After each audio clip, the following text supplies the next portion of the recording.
ಚಿನ್ನದ ಗಣಿ ಇನ್ಮುಂದೆ ಇತಿಹಾಸ ಪುಟ ಸೇರುವುದು ಬಹುತೇಕ ಖಚಿತವಾಗಿದೆ.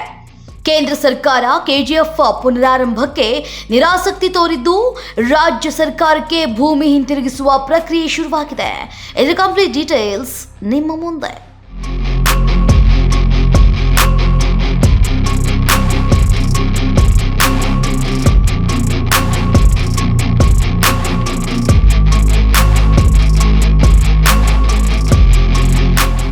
ಹೌದು, ಕರ್ನಾಟಕ ಮೊಟ್ಟ ಮೊದಲು ಚಿನ್ನದ ಗಣಿ ಅಂತ ಪ್ರಖ್ಯಾತಿ ಪಡೆದಿರುವಂತಹ ಕೆಜಿಎಫ್ ಇನ್ಮುಂದೆ ಇತಿಹಾಸದ ಪುಟ ಸೇರಲಿದೆ. ಚಿನ್ನದ ಗಣಿಯ ಕೇಂದ್ರದ ಅವಧಿ ಮುಕ್ತಾಯವಾಗಿದ್ದು, ಮತ್ತೆ ಪುನರಾರಂಭಿಸೋದಿಕ್ಕೆ ಕೇಂದ್ರ ನಿರಾಸಕ್ತಿಯನ್ನ ತೋರಿದೆ.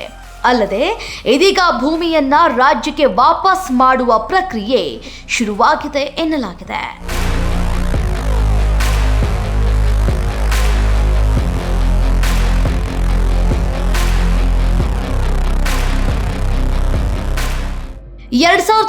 ಫೆಬ್ರವರಿಯಲ್ಲಿ ಕೆಜಿಎಫ್ ಚಿನ್ನದ ಗಣಿಗೆ ಅಧಿಕೃತವಾಗಿ ಬೀಗ ಹಾಕಲಾಗಿತ್ತು.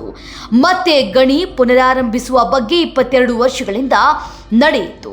ಆದರೆ ಇದೀಗ ಕೊನೆಗೊಂಡಿದೆ. 2023 ಆಗಸ್ಟ್ ಮುಕ್ತಾಯವಾಗಿದೆ.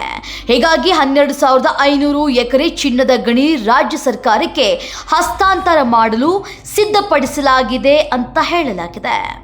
ಸದ್ಯ ರಾಜ್ಯ ಸರ್ಕಾರದ ಅಂಗಳದಲ್ಲಿ ಕೆಜಿಎಫ್ ಚಿನ್ನದ ಗಣಿ ಪ್ರದೇಶ ಇದ್ದು, ರಾಜ್ಯ ಸರ್ಕಾರ ಕೈಗಾರಿಕಾ ಪ್ರದೇಶ ಹಾಗೂ ಹೊಸ ಟೌನ್ಶಿಪ್ ಮಾಡುವ ಆಲೋಚನೆಯಲ್ಲಿದೆ. ಕೇಂದ್ರ ಗಣಿ ಇಲಾಖೆಯ ಸ್ಪಷ್ಟನೆ ಏನು ಅನ್ನೋದನ್ನ ಮುಂದಿನ ದಿನಗಳಲ್ಲಿ ಕಾದು ನೋಡಬೇಕು.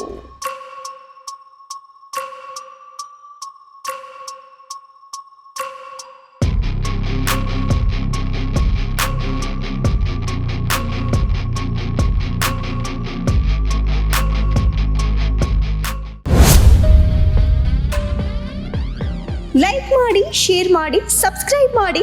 ನೋಡ್ತಾ ಇರಿ ರಿಯಲ್ ಬೆಂಗಳೂರು.